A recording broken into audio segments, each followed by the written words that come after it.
মিছিল থেকে কি দাবি উঠছে?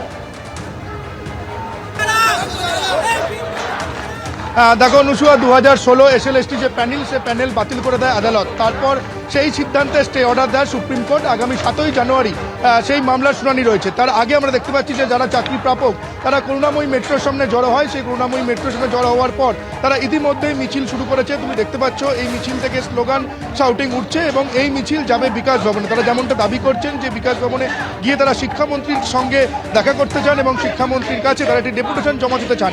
এই যারা চাকরি প্রাপক রয়েছে তাদের যেটা দাবি যে এই 2016 এসএলএসটি প্যানেল যে বাতিল করা হয়েছে তাদের মধ্যে এই যোগ্য অযোগ্য এই ডিভাইডেশনটা করতে হবে। যারা এই পথে রয়েছে, যারা আন্দোলন করছে, সেই তারা হচ্ছে যোগ্য, তারা তেমনটাই দাবি করছেন। সেই চাকরি প্রাপক আজকে তারা পথে নেমে তারা আন্দোলন করছে। তুমি জানো যে এই চাকরি প্রাপকরা 27শে ডিসেম্বর থেকে ধর্মতলার ওয়াই চ্যানেলে ধর্ণা করছেন। আজকে সকালবেলা তারা মাথা মুন্ডিত মস্তক করে একটা আন্দোলন করেছে। তারপর এই করুণাময়ী মোড় থেকে আজকের এই যে মিছিল, সে মিছিল শুরু হয়েছে। তুমি দেখতে পাচ্ছ এখানে স্লোগান শাউটিং তারা চলছে এবং এই মিছিল থেকে যে স্লোগান উঠছে যে 2016 যে প্যানেল রয়েছে সেখান থেকে যোগ্য অযোগ্যর মধ্যে যোগ্যদেরকে বেছে নিতে হবে।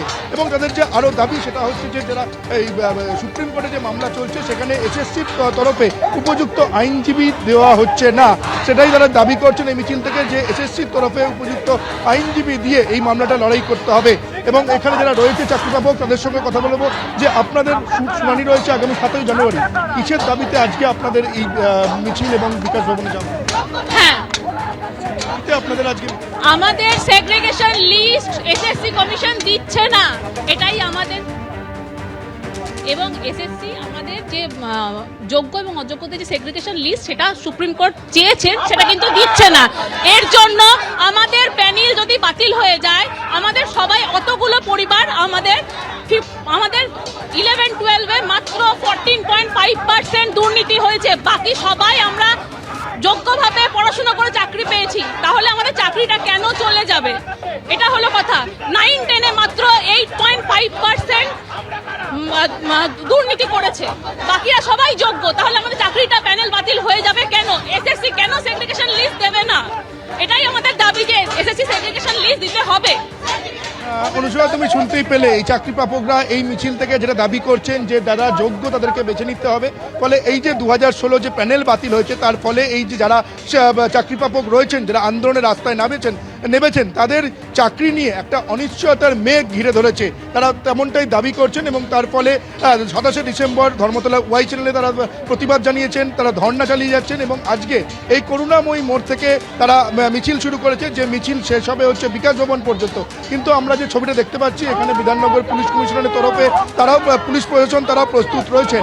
এবং এই যে চাকরি প্রাপক যারা রয়েছেন তাদের এই এখনো পর্যন্ত করুণাময়ী থেকে মিছিল শুরু হয়েছে, মিছিল যাচ্ছে, কিন্তু বিকাশ ভবন পর্যন্ত তারা মিছিল করে যেতে পারে কিনা এখন সেটাই দেখার। তবে যারা এখানে তুমি দেখতে পাচ্ছ তাদের হাতে বিভিন্ন প্ল্যাকার্ড পোস্টার নিয়ে তারা এই মিছিল হাঁটছেন, যেটা তাদের বক্তব্য যে আমাদের নাম যে দুর্নীতি হয়েছে সেই দুর্নীতিতে আমাদের নাম নেই, তারা তেমনটাই দাবি করছেন। এবং এই যে আগামী 7ই জানুয়ারি সুপ্রিম কোর্টে এই মামলার শুনানি রয়েছে সেখানে তারা দাবি জানাচ্ছেন, তারা আওয়াজ তুলছেন যে এসএসসির তরফে, স্কুল সার্ভিস কমিশনের তরফে উপযুক্ত আইনজীবী দিতে হবে। এরকমই নানান দাবিতে তাদের এই বিক্ষোভ, তাদের এই মিছিল কর্মসূচি ইতিমধ্যে শুরু হয়েছে। এবং তারা সুশীল সমাজের কাছে সমাজের একটি আবেদন রাখছে যে পশ্চিমবঙ্গ সহ দেশের গণতান্ত্রিক যে সুশীল সমাজ রয়েছে তাদের কাছেও তারা এই শিক্ষক শিক্ষিকা যারা চাকরি প্রাপক রয়েছেন তারাও আবেদন জানাচ্ছেন যে তাদের পাশে যেন দাঁড়ানো হয়। এবং এখানে একটি ছবি দেখতে পাওয়া যাচ্ছে যে থালা বাজিয়ে তারা কিন্তু এই যারা চাকরি প্রাপক তারা এখানে আন্দোলন করছেন। ফলে সব মিলিয়ে চাকরি প্রাপকদের এই যে মিছিল ঘিরে করুণাময়ী যথেষ্ট সরগরম, উত্তপ্ত, এটা বলাই যায়। একেবারে সৌমিত্র রায় আমাদের সেই মিছিলের ছবি দেখালেন। আজ মাথা কামিয়ে প্রতিবাদ জানানো হয়েছে এই চাকরি প্রাপকদের তরফ থেকে। এর আগে ধর্মতলায় মাথা কামিয়ে প্রতিবাদ করেছিলেন এসএলএসটি এক চাকরি প্রার্থী রাসমণি পাত্র। আর একজন চাকরি প্রাপক যিনি এই প্রতিবাদ করলেন, বার্তা দিলেন যে যোগ্য অযোগ্যদের পৃথক করতে হবে। কি বলেছেন, কি দাবি করেছেন শোনাবো। আমাদের অপরাধ একটাই অপরাধ, সেটা হচ্ছে আমরা এই যে 2016 সালে এসএলএসটি পরীক্ষা দিয়ে বৈধভাবে চাকরি পেয়েছি, এটাই আমাদের অপরাধ। তাই সেই অপরাধ বা পাপের প্রায়শ্চিত্ত করার জন্য আমি আজকের এই মস্তক মণ্ডল, আমরা আজকের এই 7 দিন পথে বসে আছি, 7 দিন পথে বসে আছি, 7 দিন পথে বসে আছি, অথচ আমাদের নিজেদের কোনো দোষ নেই, নিজেদের কোনো অপরাধ নেই। তো এর জন্য সেই দায়টা আমাদেরই নিতে হচ্ছে, সেই দায়টা আমাদেরই নিতে হচ্ছে। আচ্ছা, যোগ্য অযোগ্যকে আলাদা করার দায়িত্ব কাদের ছিল? যোগ্য অযোগ্য দায়িত্ব করা মানে আলাদা করার দায়িত্ব তো অবশ্যই আমাদের যিনি নিয়োগ করেছেন এসএসসি, তারই দায়িত্ব যোগ্য অযোগ্য আলাদা করার দায়িত্ব। এবং সর্বোপরি এটার উপরে যদি তিনি আলাদা না করেন, সেই লিস্ট আলাদাভাবে না প্রকাশ করেন, তো দেশের সর্বোচ্চ তদন্তকারী সংস্থা সিবিআই দ্বারা আমাদের তদন্ত হয়েছে এবং সেখানে পরিষ্কার করে বলা আছে কারা দুর্নীতি করেছে, কারা দুর্নীতি করেনি। আমরা কেউই দুর্নীতিগ্রস্ত নয়। এখানে যে হাজার হাজার ছাত্ররা দেখতে পাচ্ছেন, হাজার হাজার শিক্ষকরা দেখতে পাচ্ছেন, কেউই দুর্নীতিগ্রস্ত নয়।